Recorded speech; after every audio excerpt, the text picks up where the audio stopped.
You know, it's not every day we get to check in on a spacecraft being built, like literally under construction for a trip to the moon. But today, we get to do just that. That's right. We're diving deep into the latest on NASA's Orion spacecraft. You know, the one aiming for the moon's south pole on the Artemis III mission. And we've got some seriously cool stuff to unpack from this new article. Thankfully. It's from, let's see here, source name. NASA's Orion spacecraft for Artemis III hits major milestone at Kennedy. And wow, the amount of detail in this article is incredible. We are about to get a front row seat to watch how this incredibly complex engineering puzzle is coming together. It's pretty amazing. So the thing that really caught my eye right off the bat was this milestone they're talking about, the integration of something called the European Service Module. Now, I don't know about you, but when I hear service module, I think, that sounds kind of generic, right? Yeah. But trust me, this is anything but. You are absolutely right about that. This module is, well, it's basically Orion's lifeline when it's out in deep space. Okay, so how should I think about that? Imagine a whole separate spacecraft Okay. docked to Orion. Okay. But this spacecraft's only job is to keep those astronauts alive and on course to the moon.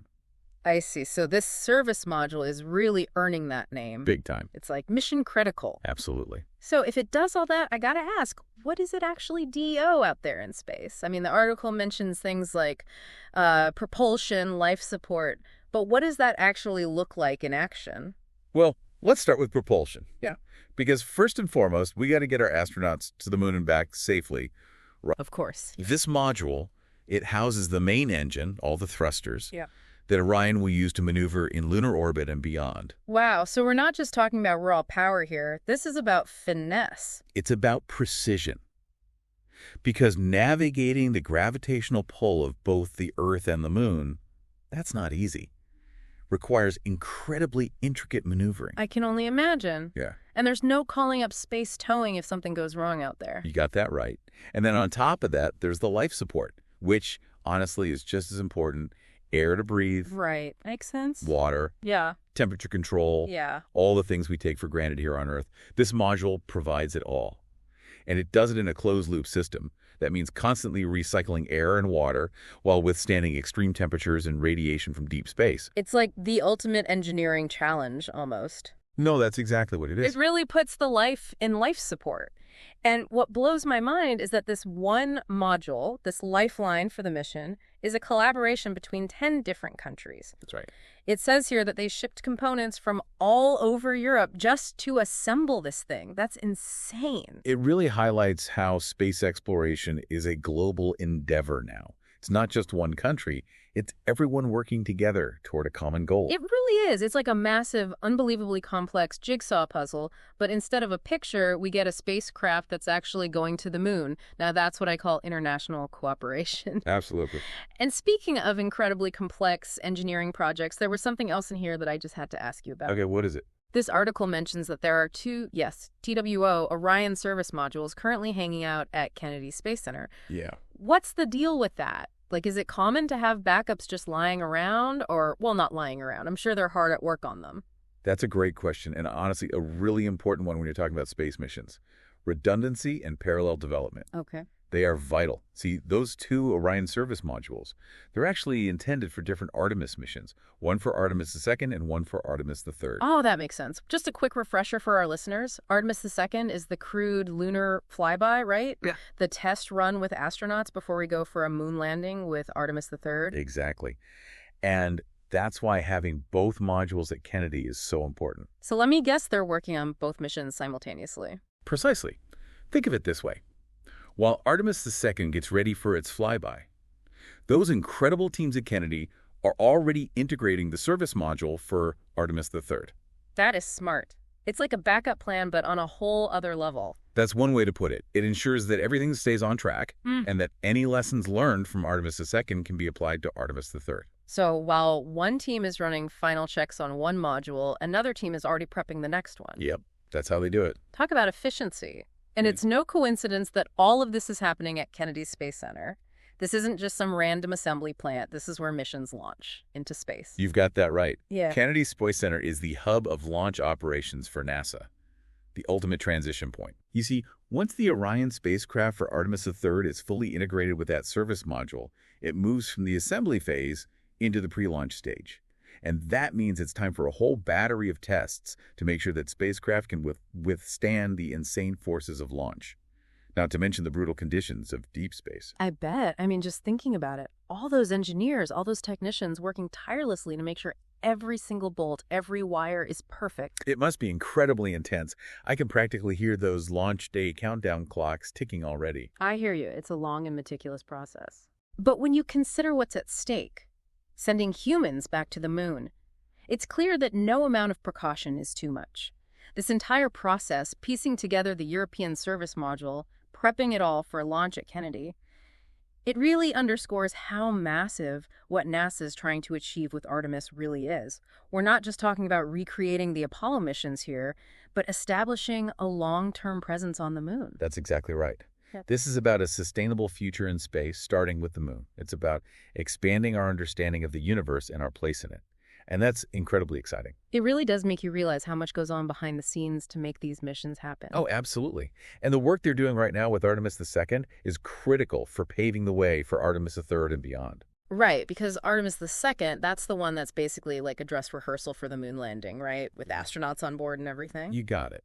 It's all about making sure we can safely send humans back to lunar orbit and then, crucially, bring them back home. So, no pressure or anything. Huh, right. Just a quick trip around the moon, guys. No big deal. Exactly. But that's why having these two service modules at Kennedy working in parallel like this, it's so vital to the overall plan. Okay, yeah, that makes sense. Because they're not identical, right? I mean, obviously they're both service modules, but they each have their own quirks, let's say, for each mission. Exactly. Think of it like this. While Artemis II is getting ready for its loop around the moon, those incredible teams at Kennedy, they're hard at work already integrating the service module specifically for Artemis III. So they're kind of learning as they go. That's got to be useful. It's invaluable. Yeah. Because that means they can incorporate any lessons they learned from Artemis II, any tweaks or adjustments, directly into Artemis III's setup. It's all about that constant refinement. It's like a really high-stakes game of lessons learned, but with, the future of space exploration on the line. That's a pretty good way to put it. Yeah. And speaking of high stakes, we haven't even touched on the fact that all of this is happening at, Kennedy Space Center. Oh, yeah. This is not your average factory floor we're talking about. Not at all. This is it. Right. Kennedy Space Center. This is where missions go from assembly to actually launching into space. Yeah. The ultimate proving ground. So walk me through this. Once they're done putting together the Orion spacecraft for Artemis III, with the European service module all set, what happens next? Well, that's when it transitions from the assembly phase to, drumroll please, pre-launch preparation. Which I'm guessing is a little bit more intense than just checking the lights and making sure the coffee maker is full. Just a tad. We're talking about putting this spacecraft through the ringer. And I mean really putting through the ringer. Okay, give me the rundown. What kind of tests are we talking about? Think intense vibrations to mimic the stresses of launch. Blasting sound waves at it to simulate the acoustic environment, exposing it to extreme temperatures because, space is not known for its temperate climate. Wow. And I thought I was stressed when my car went in for an oil change. It's incredible, though. You hear Kennedy Space Center, and your mind instantly jumps to those iconic launches, astronauts in their suits. Right. It's what we all picture. But there's so much happening before we even get to that point. Years of work, countless people, all building towards that one moment when the rocket leaves the ground. It really puts the whole endeavor into perspective. What we're seeing now, with this European service module coming together, is just one piece, one incredibly important piece, but still just one piece of this huge, complicated puzzle. Right. And the final picture, that's Artemis III, standing on the launch pad, ready to carry us all into the future of space exploration. It really is amazing when you think about it. Like, here we are reading this article, talking about these milestones being reached, and it hits you. We are living in the future. This is the stuff that just a few decades ago would have been pure science fiction. And it's only the beginning. It really is. It's like, we keep saying future, but it's right now. It's happening right now. It is. And that future isn't just about revisiting old destinations. With Artemis, it's not just about going back to the moon. This time, it feels different.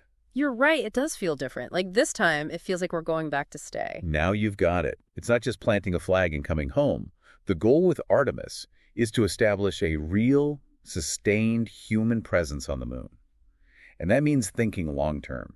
building habitats, doing in-depth research, maybe even figuring out how to use the moon's resources. Wow. Okay. So imagine this. You're a kid today, right? Growing up, and these missions are happening. Like, this is your normal. What does that even mean for the future? What kind of discoveries, new technologies, even new industries could come out of that? It's mind-blowing when you think about it. I mean, a permanent lunar base. That completely changes how we understand the moon's history. We could learn so much about the early days of our solar system, maybe even find evidence of, get this, ancient life. Whoa, hold on. Like, finding out we haven't been alone in the universe this whole time? Hey, you never know. And on the technology side, think about the stuff we'll need to figure out to live and work on the moon. Robotics, new super strong materials, even breakthroughs in medicine to handle the challenges of living in that kind of environment. It's a gold mine for innovation. It's amazing. We started this whole deep dive because of a single module, the European Service Module, right? But it's incredible how quickly things spiral outward when you start to consider the bigger picture of these Artemis missions. It's a lot like that module itself. What seems at first like one single part, it's actually connected to a much bigger, much more complex system. And in this case, that system is all about this really human desire to explore what's out there. That's a great way to put it. Well, folks, it looks like we've reached the end of our deep dive today. But before we go, I want to leave you with this. The next time you look up at the moon, just remember, there are people working right now to get us back there, to unlock its secrets, to build that future that seemed so impossible not that long ago. Until next time, keep exploring.